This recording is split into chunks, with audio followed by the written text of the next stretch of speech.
The bus headlights cut through the rain in that specific Seattle way. Not bright, just persistent, carving tunnels of yellow through the October mist. You're on the last 49, heading up Capitol Hill. It's nearly midnight. The windows are fogged, and someone 3 rows back is listening to music through headphones. Just the bass line, a faint pulse under the engine's hum. There's a folded piece of paper in your coat pocket. You've carried it for 3 years. A phone number you never called, written in handwriting that used to be as familiar as your own. Tonight, watching the streetlights blur past, you're thinking about the morning you left him, about the person you might have become if you'd stayed. The apartment smells like burnt toast when you get home. You forgot to clean the toaster again. The crumbs at the bottom always catch. 1 bedroom on 11th Avenue. The radiator clanks when it starts up, a rhythm you've learned to sleep through. There's a crack in the bathroom tile that looks like a river delta if you stare at it long enough. Your mornings have a pattern now.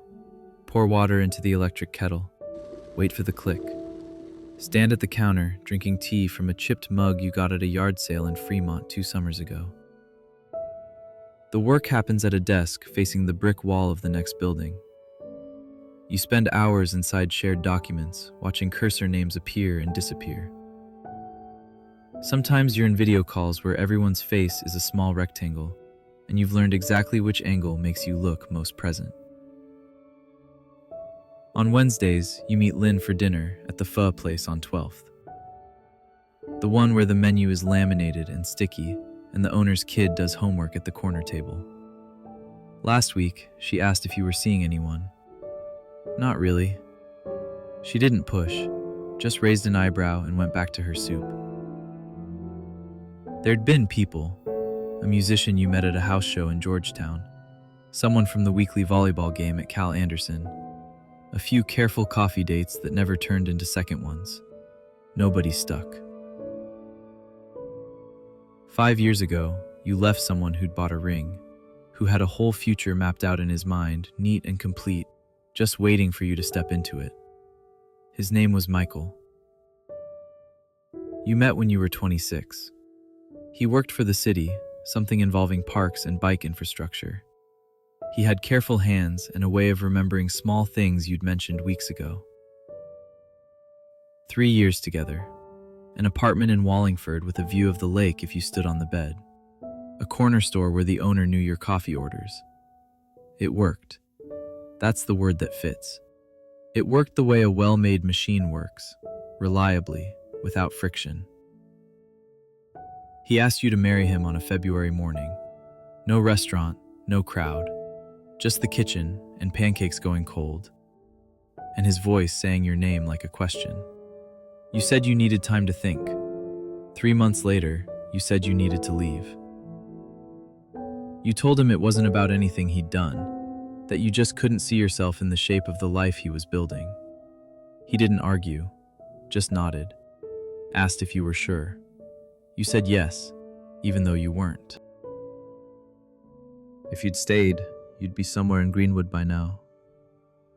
Michael always talked about buying a house with a yard, room for a dog, maybe a kid someday. The kitchen would have white subway tile. He'd shown you pictures on his phone, asked what you thought. You'd said it looked clean, professional. He would have built you bookshelves. He was good with his hands that way. Your mornings would start differently. He'd wake up first, start the coffee maker before you'd fully surfaced. On weekends, he'd bring you a cup in bed, sit on the edge of the mattress, scrolling through news on his phone while his free hand rested on your shin. There'd be routines you didn't choose alone. Farmer's market on Sundays, even in the rain. Dinner with his parents every other week, his mom teaching you to make tamales at Christmas, the kitchen thick with steam and the radio playing Norteño. Friday nights, his college friends would come over for board games that went too late. You'd make that white bean chili everyone loved, the recipe you found in a food blog and made your own. The apartment on Capitol Hill wouldn't exist. The burnt toast smell, the cracked tile, the radiator's clank. None of it. You would have left the job with the shared documents, not because he asked, but because 2 incomes would have meant breathing room. You might have finished that ceramics class you started and quit, or gone back to school. Michael loved planning trips. He'd make spreadsheets months in advance, flight times, hotel confirmations, restaurant reservations for dinner on the 3rd night. You would have gone to Japan like he always wanted, Oaxaca to visit his grandmother, maybe the Canadian Rockies. Photos would cover the fridge, the 2 of you in front of temples and coastlines, his arm around you, your head tilted toward his shoulder in that way bodies learn. By now, there might be a child. You'd never been certain about children, but with Michael, it seemed possible. He'd be patient, the kind of father who'd learn every dinosaur's name, build pillow forts on rainy afternoons. That version of you wouldn't be riding the last bus home alone on a Wednesday night.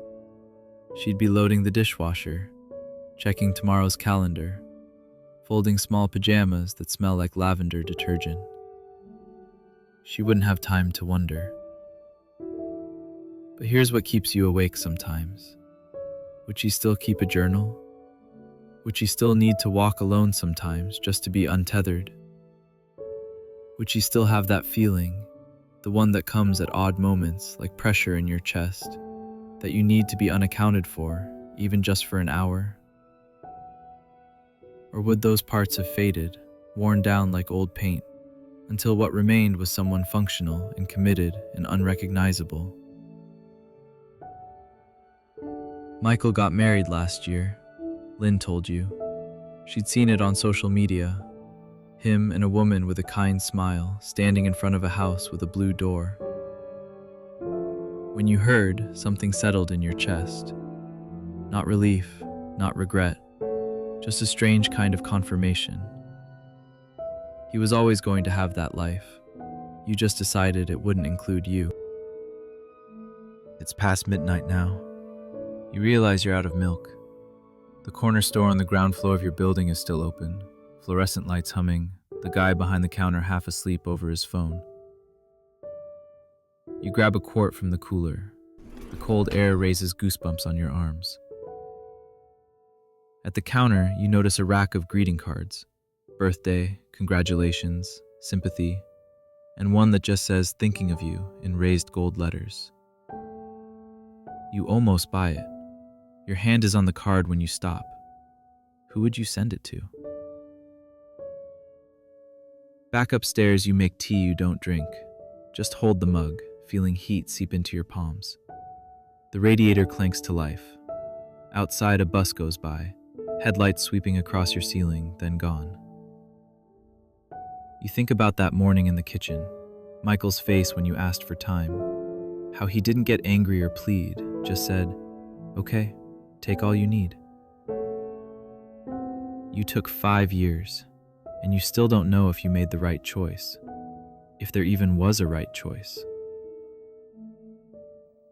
You open your laptop, search for his name just to see. His profile picture is him and his wife at a park. She's laughing. He looks happy. You close the laptop. The radiator has gone quiet. Outside, the rain has stopped, leaving just the drip from the gutter onto the fire escape. You get into bed, pull the blanket up to your chin. Your phone sits on the nightstand, screen dark. No messages, just the lock screen photo. You at Discovery Park last summer, standing at the edge of the bluff with the water behind you. You took that picture yourself. Timer set to 10 seconds. You lie there in the dark, thinking about the woman in Greenwood, the one with the white subway tile and the family photos and the life that fits together without gaps. You don't wish you were her, but some nights you wish you knew for certain. Tonight you just lie here, listening to the drip from the gutter. And outside, the last bus rounds the corner, its headlights cutting through the mist one final time before the street goes dark.